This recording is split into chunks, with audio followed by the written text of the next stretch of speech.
You're in a crowded room. Someone collapses. You look around. Everyone else is looking around too. Nobody moves. 10 seconds pass, then 20. And somehow the fact that nobody else is helping makes it feel less urgent, not more.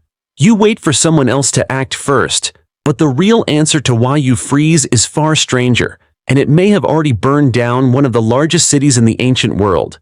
Start with the year 64. Rome is the largest city on Earth. Somewhere close to 1 million people live, packed into narrow streets, wooden balconies, tenements stacked 6 stories high with barely a hand's width between them. On a July night, a fire starts near the Circus Maximus. Within hours, it is moving through entire districts.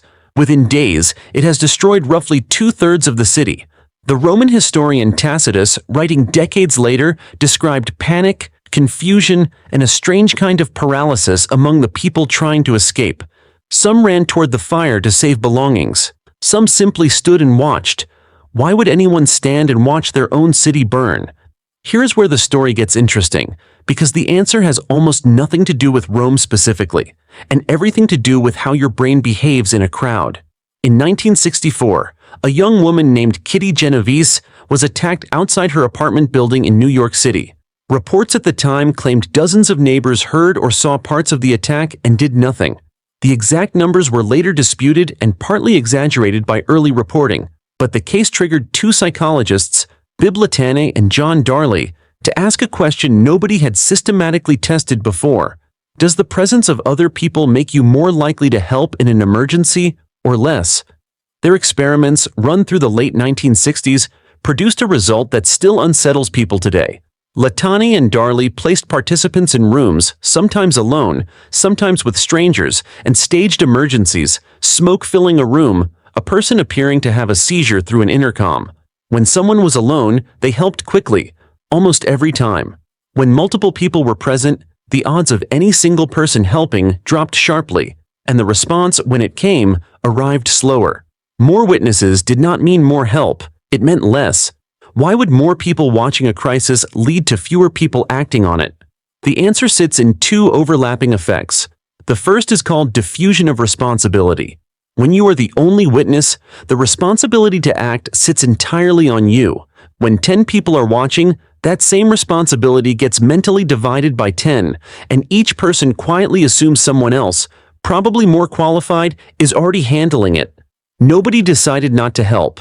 The responsibility simply evaporated, spread too thin across too many people to feel like it belonged to anyone.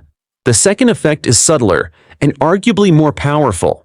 It is called social proof, and it works through a kind of visual shortcut your brain uses constantly without you noticing. In an ambiguous or fast-moving situation, you glance at the people around you to figure out how you should feel about it. If everyone looks calm, you assume the situation is not as serious as it appears. The problem is that everyone else is doing the exact same thing, glancing at you, glancing at each other, all of you reading calm faces that are secretly just as unsure as your own. A room full of frightened people can look, from the inside, like a room full of people who have already decided there is nothing to worry about. Now picture Rome's streets on that July night in the year 64. Thousands of people packed together, smoke rising, no clear information about how bad it actually was in the next district over. Some residents almost certainly assumed the fire was a routine, containable blaze, the kind Rome had seen many times before, because the people near them did not look panicked yet. Officials were slow to organize an evacuation, partly because no single office held clear responsibility for the whole city's firefighting, an early, brutal version of diffusion of responsibility playing out at the level of an entire government. Rome had no unified fire department in the modern sense. That gap in responsibility was not a rare bureaucratic accident. It was the same psychological gap Latané and Darley would later find sitting inside individual human minds, just scaled up to the size of an empire. There is a twist here worth sitting with, because the bystander effect is often described as proof that people are simply selfish or indifferent in a crowd, and that is not quite right. More recent research complicates the picture in an important way. Social psychologist John Drury, who has spent years studying real-world crowd behavior during disasters like stadium crushes, terrorist attacks, and building evacuations, has found that once people in a crowd start to identify with each other, Once they feel like a shared group facing a shared threat rather than a collection of strangers, helping behavior often increases dramatically rather than collapsing. Shared identity turns diffusion of responsibility inside out. Instead of everyone assuming someone else will help, people start to feel that everyone is responsible together, and that shift alone can be the difference between a fire that spreads unchecked and a fire that gets fought within minutes. This detail matters enormously for what happened next in Rome.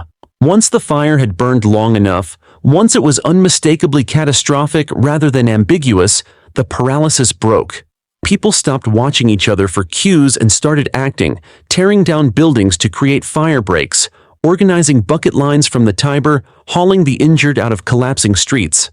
The bystander effect is strongest in the fog of ambiguity, in that early window when nobody is certain how serious things really are. Once ambiguity disappears, so does most of its power. So what does this mean for you? Standing in that crowded room, watching someone collapse while everyone around you does the same nothing you're doing? It means the freeze you feel is not a character flaw. It is a documented, repeatable, deeply human response to shared uncertainty.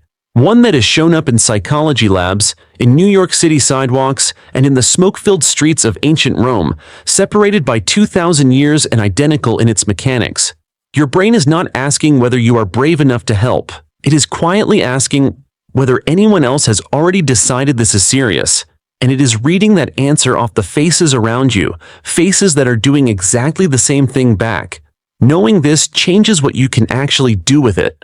The fix researchers point to again and again is absurdly simple. Ambiguity is what freezes a crowd, so removing ambiguity is what unfreezes it. If you are ever the one who needs help in a crowd, the advice is to single someone out directly, point at one specific person, name a specific task, because the moment responsibility stops being shared among everyone and lands on one identifiable person, diffusion of responsibility has nothing left to hide behind. And if you are the one standing frozen in the crowd, the fastest way out of that freeze is to stop reading the faces around you and simply move first, because someone always has to be the one whose face the rest of the room reads next.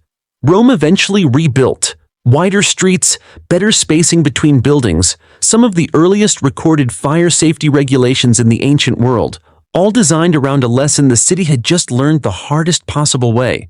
The fire did not spread only because of wind and wood and narrow alleys. It spread because thousands of individually reasonable people, each one glancing sideways for a cue that never quite arrived, waited just long enough for a containable blaze to become the fire that reshaped an empire. You're in a crowded room. Someone collapses. This time, you already know what the silence around you actually means, and you already know it is waiting on you to break it first.